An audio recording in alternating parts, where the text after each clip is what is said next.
盘点小智对战过的神兽。一、极斗鸟。还能想到对战开拓区第一关的达拉招牌居然是传说宝可梦极斗鸟。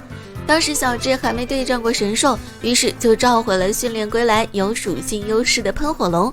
虽然比赛中极斗鸟用的都是一些威力不高的招式，但喷火龙还是被消耗到了风中残烛，而且就算是学会新招式过热，也都难以分出胜负。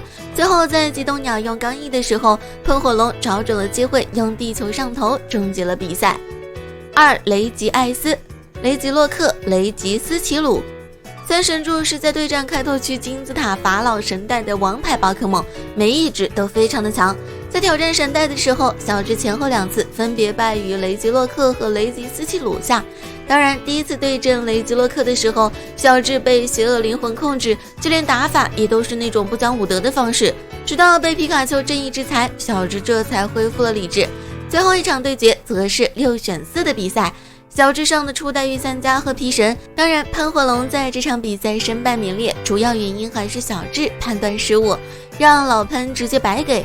而后来皮神对阵雷吉艾斯也是一波3折，靠着福特攻击拿下了胜利，称霸了对战开拓区。至于神代到底用了几分实力，在他对战真嗣的时候就能看得出来了。3、拉蒂欧斯。原本小智早就应该在铃兰大会上夺冠，但因为神兽男达克多的凭空出现，导致他止步于4强。而达克多就像是从天而降一样，匆匆的来又匆匆的走，甚至就连后面的续作也都没有再提起过这个人。似乎他的出现纯粹只是不想让小智夺冠，因为没有达克多的背景交代，所以他让人比较熟悉的就只有用幻兽达克莱伊光速挑战8个道馆，然后碾压一切对手的辉煌战绩，像极了小说里开着金手指的龙傲天主角。不过在碰到小智后，达克多这才被逼出神兽拉蒂欧斯。虽然有些遗憾没能见到他后面的宝可梦，但看到皮神这么给力，也算是虽败犹荣了。可不得不说，拉蒂欧斯真的太能扛了。4、银半战兽。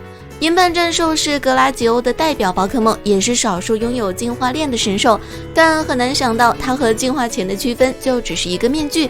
当时格拉吉欧和还没挣脱面具的银半战兽在训练，可没一会儿就被突然闯入的小智给打断。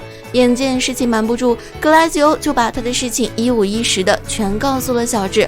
为了延续上次没能进行完的战斗，两人决定重新分出胜负，也算是顺便帮银半战兽和宗炎狼人特训。但刚进化没多久的宗炎狼人根本顶不住银半战兽凶猛的攻击，直到他被打入湖中，导致洁癖发作，顿时就变得有些疯狂起来，根本就不听小智的命令。好在小幸运派千姐姐来得及时，这才让宗炎狼人恢复了理智。可毕竟差距还是大，一个照面就被打晕了过去，输给了格拉吉欧。5、卡普明明。在阿罗拉最后一场，小智对上了恩师库库伊博士，而这也是代表阿罗拉最高水平一战。当双方都只剩下一只宝可梦的时候，卡普明明的进场打断了比赛，表示要和皮卡丘一决高低，期间还帮助大家恢复了 Z 招式。可卡普明明面对身经百战的皮神还是差了那么一点，最后败在了1000万伏特下。好了，以上就是本期视频所有的内容了，咱们下期见。